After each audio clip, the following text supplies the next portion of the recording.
pots ser tu, avui som jo, demà pots ser tu.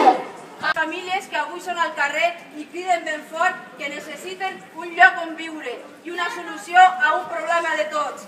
Per ells, per nosaltres i per un futur millor, no deixem un deute en herència als nostres fills, perquè sí que es pot, però no volen.